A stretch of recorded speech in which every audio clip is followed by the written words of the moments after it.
Hello there, this Ben with Studio on the Lake. Hey, guess what I found? I saw a video by Jordy Johnson talking about chainsaw carving, and he said, put this in your pipe and smoke it, and he did a briar pipe. So I looked through the studio in the corner, sitting in a drawer after the fire. There were 3 or 4 pipes that I did probably 20, 30 years ago, and these are briar wood pipes. You get the kit. It comes with a chunk of wood and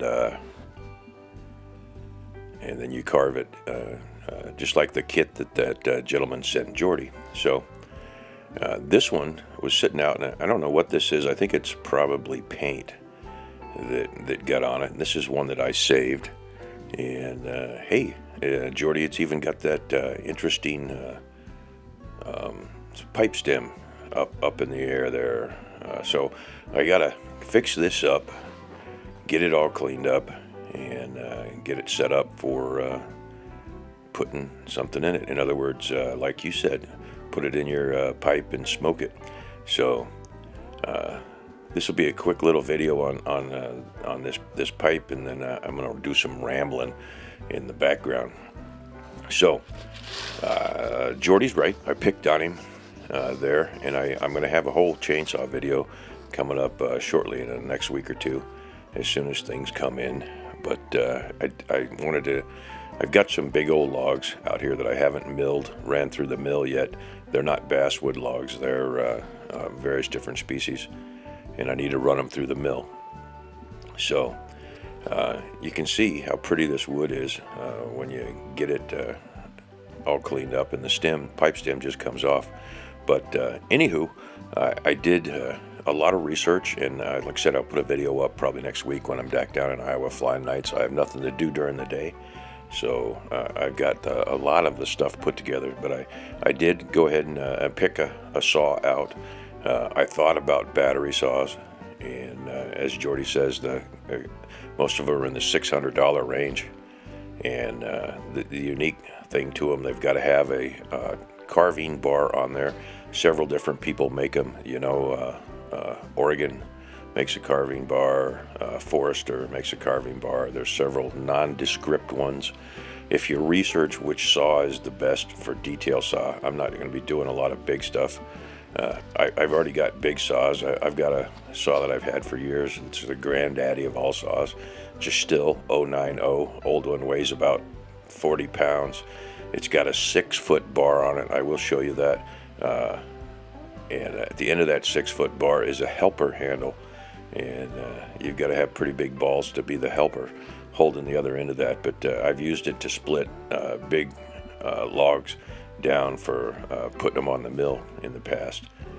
So I'll show you that. And then I run a Stihl 051 that I used to use on a little Alaska mill type of thing. I don't use that much anymore. I use a MS1 or 271 right now as my all-around saw. I'll show you that in there. But what I purchased was a Stihl MS193C. So Stihl MS193C, and that should be here in the next week or so. When I get back from Iowa, that saw will likely be here. But I went ahead and ordered an Oregon carving bar, a 12-inch. It's got a dime tip on it versus a toonie or a quarter. See, Jordy, I did research all this stuff. I took your advice, man.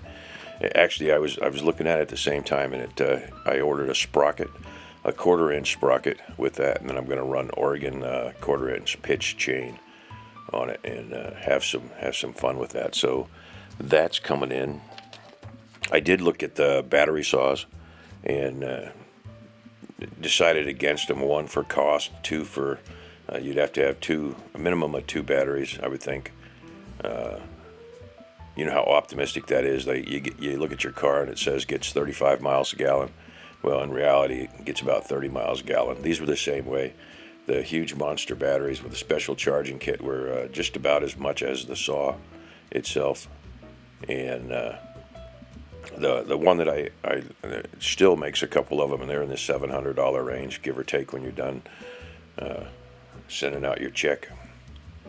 But I looked at a little DeWalt battery one and a Makita, and I was having trouble finding the sprocket to go with those, and a bar that would go on those, and it's really overwhelming if you start looking into it. I looked at a gentleman, and I'm not going to get it right, but a Red Max, I think it's a 5200, but there was a championship carver that had that. So